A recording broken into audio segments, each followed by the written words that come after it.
Hi, welcome to my podcast, Becoming a Cut Flower Grower. I'm your host, Lydia, and I'm here to share my year of growing and selling cut flowers. I'll be giving you the lowdown on everything I'm doing and sharing all the highs and lows, the good times and the inevitable disasters, all in real time. Join me on my cut flower journey, starting right now. Hello and welcome. It's Friday, the 12th of December, 2025. Congratulations, we have made it through another week, and you know what I'm going to say. Only 8 days until the winter solstice. I can't wait. So I have finished gardening for the year now, for Christmas, so that I have a week on the field to actually get on with my own cut flower jobs. I would have liked to have done a bit more work, but I have stuff mounting up, which I'm going to tell you about in a minute. And actually, instead of feeling really elated and excited that I'm all finished for Christmas, I feel really flat, actually. So I'm trying very hard to stay positive in this podcast. I don't want to depress you, but it could be that the entire celebratory trifle that I bought and then I ate the entire thing. I think I'm actually having a bit of a sugar crash. But anyway, lots to tell you. It's been a week. We have had so much rain this week. I have been soaked once again, and the back of my car is chock-a-block full of piles of wet gloves that I keep meaning to bring in and dry them off. Also, it's full of tulips, which is the only safe place for them, so the mice can't eat them and it's too hot in my house. And also masses and masses of foliage that I keep gathering from jobs that I'm on or places that I've been for all of the wreaths that I have not yet made. So that's on the list for next week. And just on my person, I have a daunting list of jobs to do, and Christmas is rather like an enormous truck looming over the horizon. I can actually see it now, so I really have to get on with some stuff. Is anybody else not a huge fan of Christmas? Oh dear, I sound like the Grinch. I'm not going to be miserable. Right. So module 5 and 6 launched this morning. These are the last two modules on the 6-figure flower farming course that I'm doing with Jenny Marks. And they are all about, well, module 5 is all about sales. And I have briefly read through the correspondence. I've been watching all the videos, and I have realized that there are so many things that I did not get right this year because I'm a new person, and I have shared with you throughout the course of this year that I don't know what I'm doing. And I am now realizing, as I listen to Jenny Marks, all the things that I didn't do properly this year. It's been really eye-opening, actually, to hear about all of them. And if you have listened to a number of episodes during the course of this year, you'll have heard me ponder about why things aren't working and why no one's buying anything and why this and why that. And I've realized over the course of last week, actually, when we did the marketing module, I realized I didn't do any marketing. So I didn't actually tell anybody what I was doing. So that could be one issue. And then listening to the sales module, I realized that there were a lot of techniques that I was not employing. And certainly I'm kind of almost embarrassed about my Instagram feed as well, because when I look back at the posts now, I'm thinking, oh dear, that wasn't the right way of framing things at all. I'm almost a case study in how not to do it. So I'm looking forward to getting through all the paperwork on this module. And then we've got one more online video call next week. And then we've actually got our online graduation party on Thursday, which I'm really excited about. I'm hoping lots of people on the course will come for that graduation party. I have no idea what actually happens because we're all online and we're all in different parts of the world, but I'm going to really miss Jenny Marks. I'm having slight anxiety about not seeing her videos every week, and thankfully I've got lifetime access to the course, so I can just watch them over and over and over until everything has sunk in. But it's been a really incredible experience, this course, although I've been so busy. It would have been amazing if in an ideal world for English people, it could have happened in sort of January or February or something. Not criticizing what Jenny does, she's got her time frame and everything, but the run up to Christmas in the UK is pretty bonkers. So it's been a bit of a struggle to fit everything in. But I tell you what's happened in the last week as a result of this course, which, just a reminder, I paid for in full and I'm not plugging it or promoting it or anything like that. I'm just sharing with you my experience of what it's been like to be on it. And I have suddenly, in the last few days, kind of removed myself from being in the center of the business. And I've sort of gone up into this place in the sky, and I feel like I'm looking down on the business, like a hawk circling a mouse, basically. I feel that I can see everything down below and all these different components that I need to work on.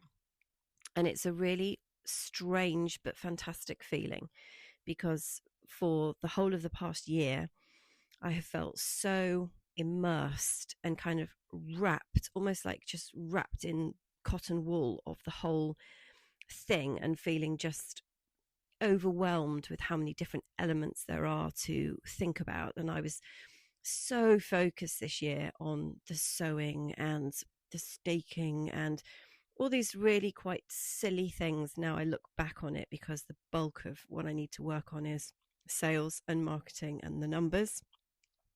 And to have been so fixated on those things is just really daft and quite a waste of my time and energy, when I didn't know then that I should have been thinking about these things. So I've got this bird's eye view now, and I'm feeling really strategic and thinking about linking everything up. And it's a really wonderful feeling. I'm very, very excited about it. And I'm looking forward to the next couple of months when I can get this plan kind of written down. I have a whiteboard actually up at the stables, which I think I'm going to borrow. It's one that I normally write instructions on, or anything that happens to the chickens. In fact, maybe I should go and get myself a whiteboard, and not take the chickens one, and then just sort of map everything out on the whiteboard, so that I can just look at it all of the time and get as much of it out of my head, because that has also helped enormously. I've got notebooks and stuff, and I've made regular notes and everything, but it's all been a little bit ad hoc. And I think now that I've got these categories in my brain of things like marketing things, sales things, crop planning things, the numbers, the data things, to get everything out of my head. And I would strongly recommend everybody does this, quite honestly. Just get it all out of your head, down on bits of paper or spreadsheets or wherever you want to do it. And then it frees your brain up for all sorts of other things. And once Christmas is out of the way, I'll be able to concentrate on other things. So that's just like a mindset change I've had in the last few days. And I thought I'm going to share it with you, because it's been quite a moment for me, like a real moment of clarity. And I guess this is what Jenny hopes we get at the end of the course. It's it's really been quite amazing. So other things that are going on, well, as you could probably have predicted, those roses that I ordered, my big batch of roses for the wedding and event florist, they came a few days ago, because I told you about those. They came in a black sack. I've picked them up, and they've got to go in. They're not going to get in this weekend, I don't think. Sunday, hopefully, if not next week. But the other batch of roses that I ordered back in October, that I hadn't heard a single thing about since I ordered them, they finally arrived today, completely unexpectedly. It's funny, because J. Parker's normally, I remember years ago, they used to send you emails saying things are on their way.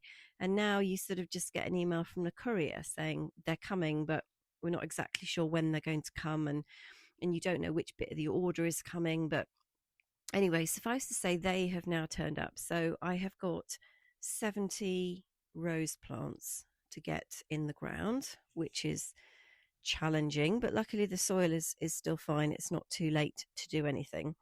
It's just now quite a is it a daunting task? It's a slightly daunting task, and I need to get on with that. And also dahlias. So I saw my dahlia mentor Richard Bailey on Thursday afternoon, so yesterday. Gosh, it feels like forever ago. Yesterday. And I was picking up 8 Weston Pirates that he didn't want for next year. So he's donated those to me, which is amazing. I need to get them in the ground.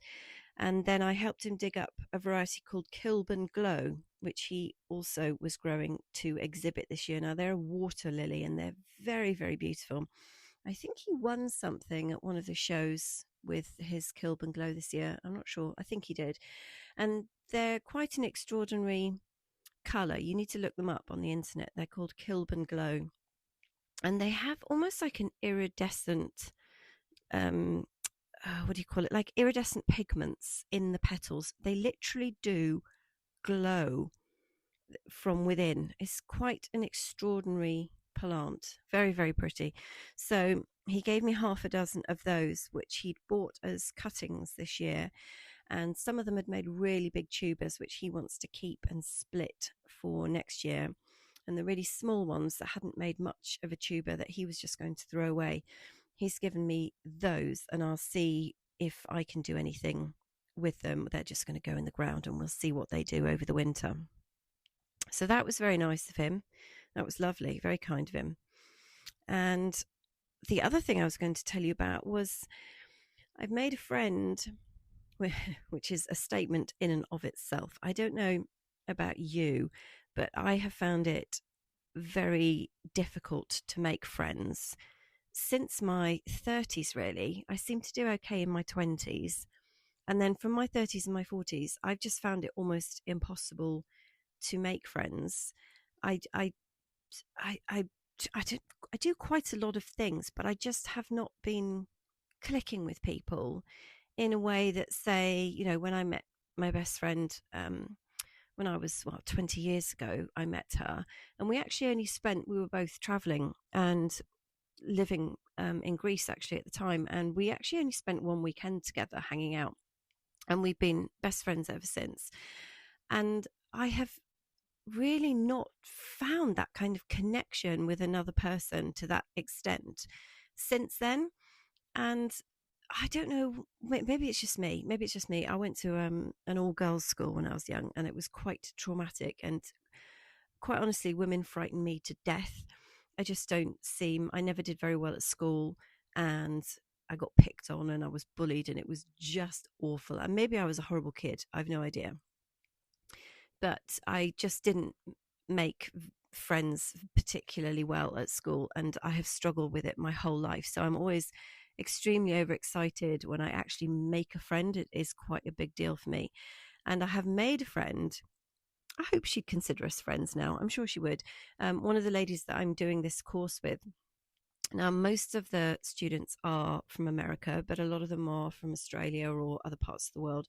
And there's a couple of us from the UK. And me and this lady, we connected, and we have half an hour chat once a week, which is really lovely. And we just have a natter on the things that we're working on, any problems or issues that we've got, our goals, what we're excited about.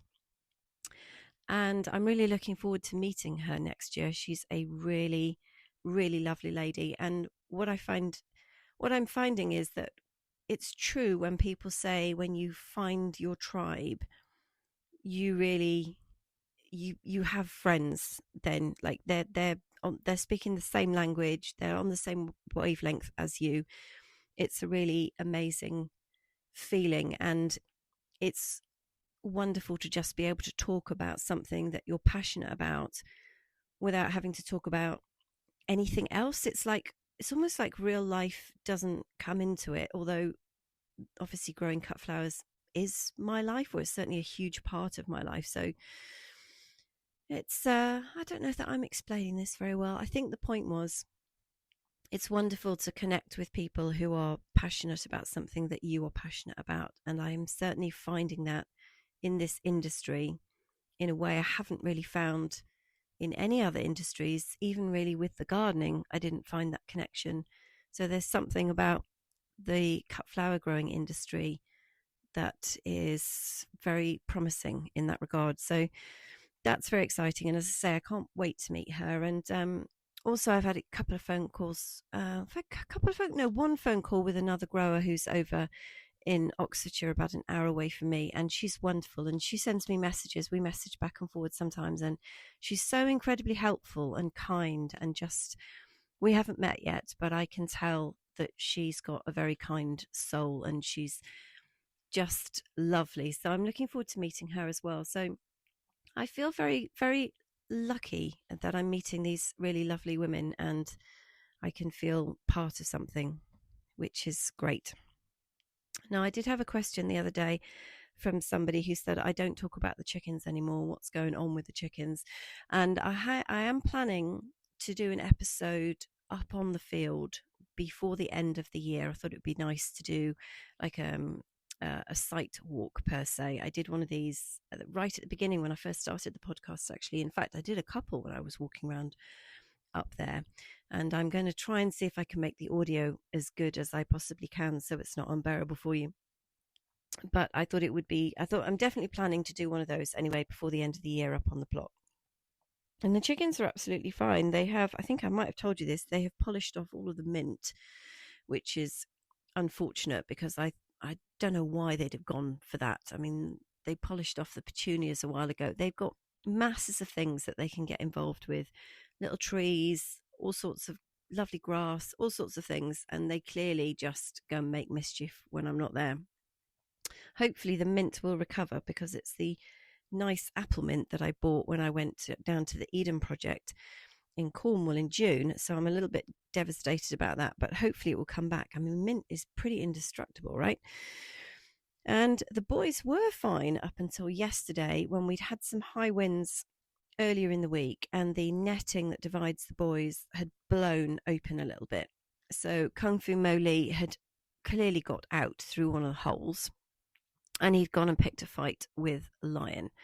And luckily there is barely a scratch on them, but it's very frustrating that they managed to do that because they just get their knickers in a twist over it.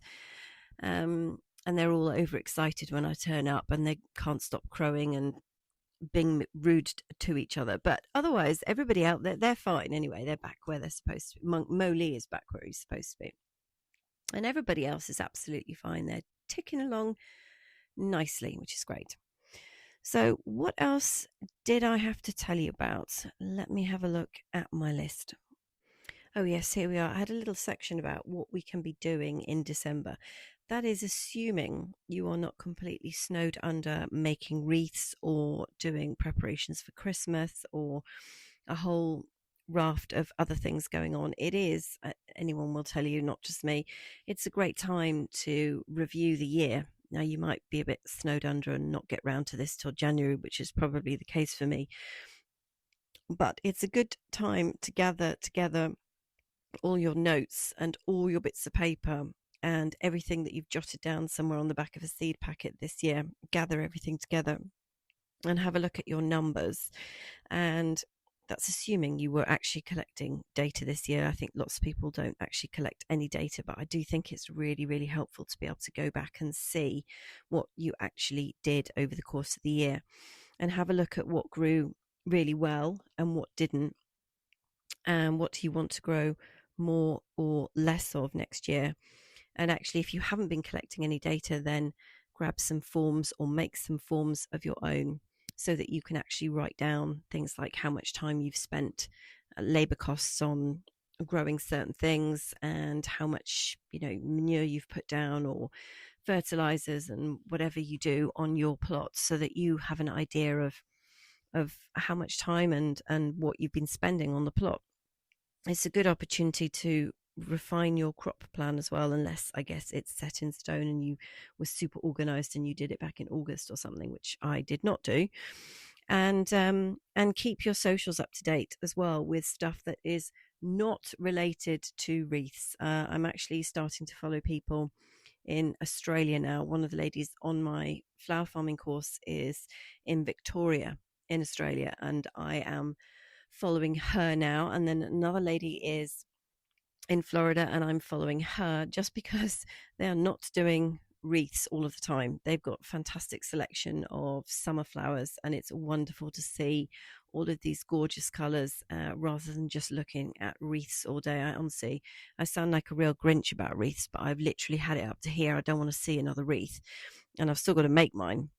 So I think it's quite nice. I mean, I love seeing what other people are doing on their plots at all times of the year, but particularly in the winter, because there's nearly always something going on, right? We're always doing something. So I think let's have some more reels about people doing stuff on their plots in winter that has nothing to do with wreaths. And also, you've got to stay motivated at this time of year as well. I know it's been a really tough year, especially here in the UK with all the heat waves and the droughts, and now we just seem to have had rain for absolutely forever and ever.